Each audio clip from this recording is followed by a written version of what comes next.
Well, hey there, Dudley Panthers. Happy October. October, Yeah, yeah, halfway through already, which is kind of wild. kind of wild. Yeah, but it's what, week 8, week 9 of I the think school year. we got about 3 more weeks in Three the more quarter. weeks left in first quarter. Hmm. First off, thanks everybody to last week with PSAT, with U Yes, Science. Like, thanks to BIs for being at the doors, counselors for helping out.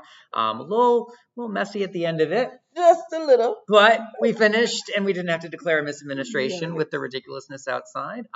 We got retesting going on this week, ACT going on in a few weeks, everyone. And don't forget faculty meeting on Tuesday. Yes. Hello. Yeah. So what are we talking about this week, Miss Wilkerson? So today we're going to talk about how you're starting your class and what activities you can have to engage the students as soon as they hit your door. Yeah, As soon as they hit your door. We're exactly. not waiting for them to get in, get settled, then say, "Oh, now here's your test."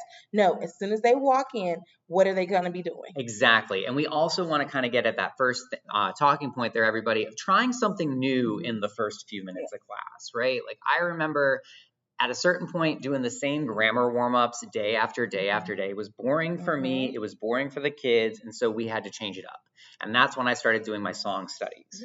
Yeah. Song studies were a really great way because they could see lyrics, they could see the music video up on the Mhm. screen, they knew we were listening to music, talking about themes, making connections. It was just another way of me kind of branching out to something new in the class. And then again, with that, that's tied to the content area, but you could also have something on there that's just a simple SEL prompts. Mm-hmm. What is something they are thankful for today? You could Exactly. have a theme for every day. Exactly.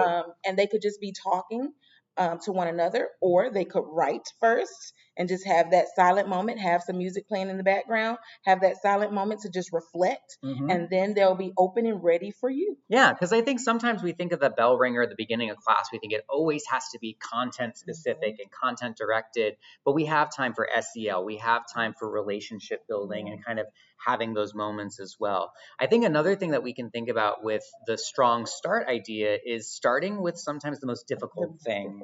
Have you Yeah. ever done that in your I classroom? have. So sometimes I know if it's going to be a challenging problem for the students, I will say, well, let's take a look at this, and that gives them that time before I start talking, before their peers to start talking, that they get to just sit and kind of grapple with what we're going to be doing Mm-hmm. for the day. Mm-hmm. And so with that, they have that time to just thresh it out.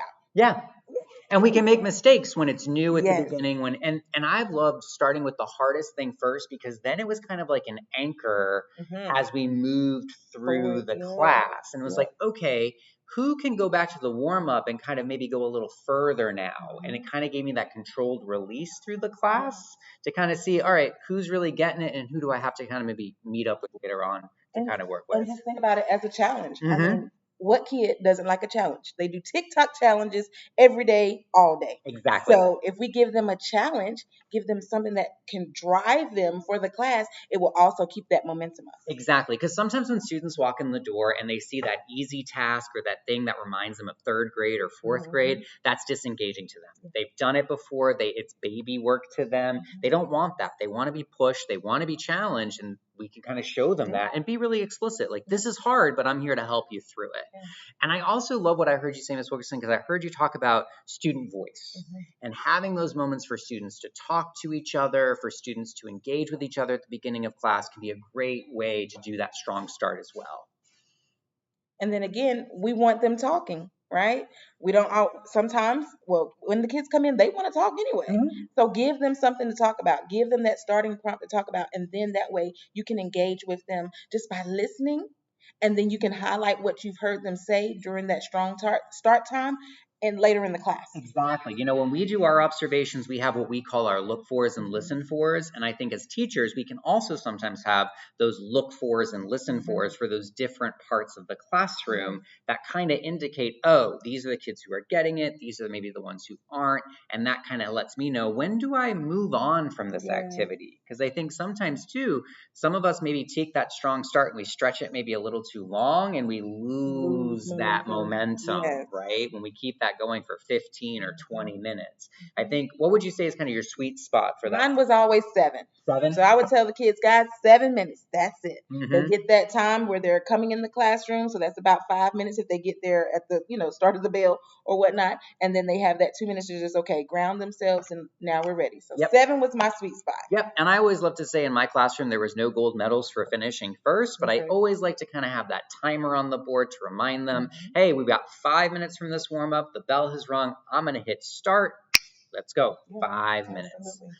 All right. Well, everyone, we're going to be, again, looking at Strong Start as we keep going through the building. We've got some Strong Start champions that we're already starting to identify in the building, so be on the lookout for that. And we've got some good resources down below, everybody, from Teach Like a Champion, and also a nice blog from Edutopia about some ideas just to start class. But, of course, if you're looking for more ideas or more ways to apply the Strong Start, remember, we're here. Exactly. Come see us. We're always available to kind of model with you, teach with you, plan with you, and really kind of solve the big problems together, right? So we'll see you in the building, everybody. Thanks as always, and enjoy the rest of your week.